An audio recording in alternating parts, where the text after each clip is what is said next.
Le versement de la prestation compensatoire. Le principe est celui d'un versement en capital. Cela se traduit par le versement immédiat d'une somme d'argent.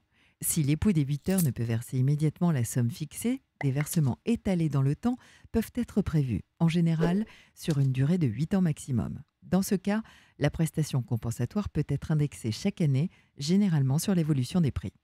Sachez que la prestation compensatoire peut être versée sous la forme d'une rente à vie, appelée rente viagère. C'est le cas lorsque l'époux bénéficiaire ne peut pas subvenir seul à des besoins en raison de son âge ou de sa santé.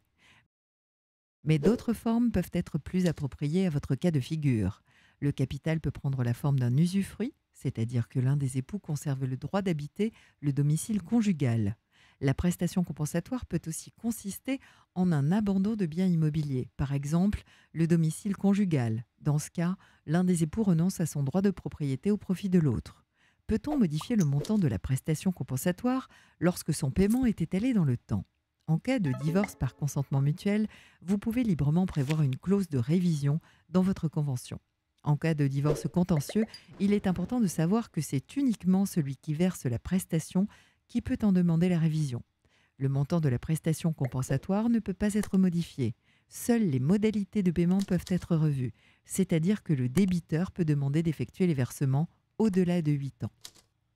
Pour cela, le juge prend en compte tous les éléments qui ont une incidence sur la vie quotidienne, comme par exemple une modification sensible des revenus, une augmentation des charges à la suite d'un remariage, d'un concubinage ou de la naissance d'un enfant.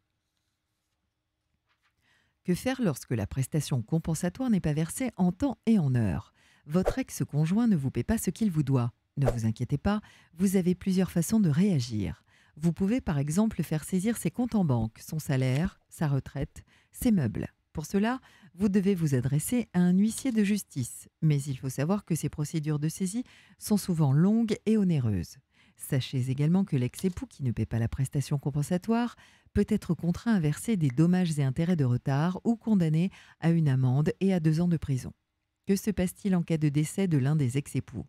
En cas de décès de l'époux débiteur, le paiement de la prestation compensatoire est dû par les héritiers. Ils doivent immédiatement en verser le montant sous la forme d'une somme d'argent. Toutefois, cette somme ne peut pas dépasser le montant de l'héritage qu'ils ont perçu.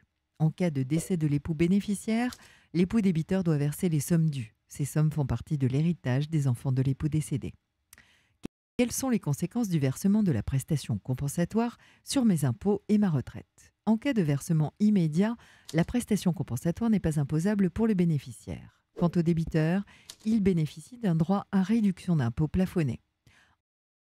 En cas de versement échelonné, la prestation compensatoire est imposable pour le bénéficiaire et déductible pour les débiteurs. Elle ne modifie en rien vos droits à la retraite.